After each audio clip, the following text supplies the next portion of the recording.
Finally, American Association rubber game today between the Birds and Lake Country. Canaries scored 5 in the first inning, and with defense like this from Darnell Sweeney, you thought they were going to preserve that lead. Great sliding catch.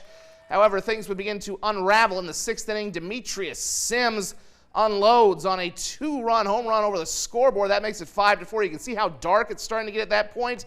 Rain was coming in, and then a wild pitch came in that scored Marcus Chu to tie the game. After they came back from the rain delay, it was all Lake Country.